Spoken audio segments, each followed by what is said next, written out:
যে ভোটের ঠিক আগের দিনে, ভোটের পরের দিন, তারপর নির্বাচন চলাকালীন কি বলে গণনা চলাকালীন সময়েতে এবং গণনা চলাকালীন এই গণনার পরে, এবং যাদের উপর আক্রমণ হয়েছে বেশিরভাগ হলো একেবারে নিরীহ খেটে খাওয়া সাধারণ মানুষ।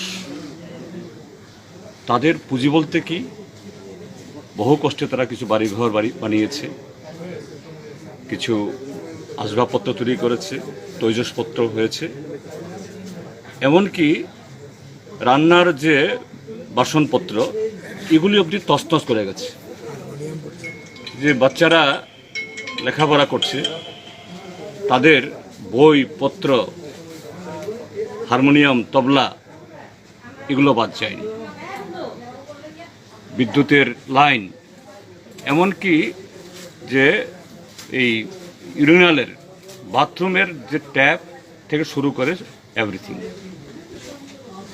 তো এই যে মানসিকতা, টাকা পয়সা লুট করেছে, এসব ঘটনা বলে সেই ইতিহাসে যে বর্গিরাস তো বাইরে থেকে এসে সব কিছু তছনছ করে দিয়ে যেত।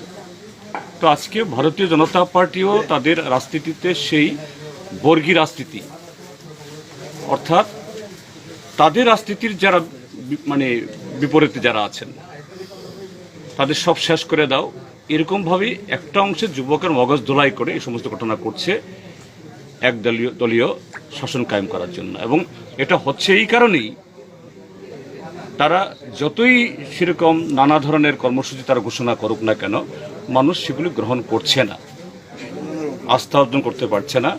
কাজেই ভয় ভীতির একটা স্থায়ী এরকম পরিবেশ তৈরি করে কিভাবে বারবার এরকম নির্বাচন পার করা যায়।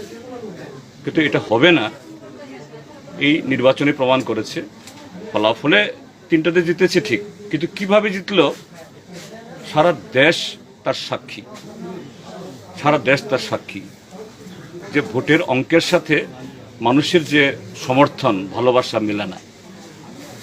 একটা নির্বাচন শেষে ত্রিপুরার যে বহু নির্বাচন হয়েছে, গণনার পর একটা দল হেরেছে, একটা দল জিতেছে ফুর্তি করে, কিন্তু গতকাল আমরা দেখেছি আগরতলা শহর একটা শ্মশান, অর্থাৎ সবাই আতঙ্কিত। কাজেই এই ঘটনাগুলি প্রমাণ করছে যে তাদের দিন আসন্ন, এইভাবে চলে না, মানুষ সহ্য করবে না। সবাই বলছে যে না, আর আমরা সহ্য করতে পারবো না।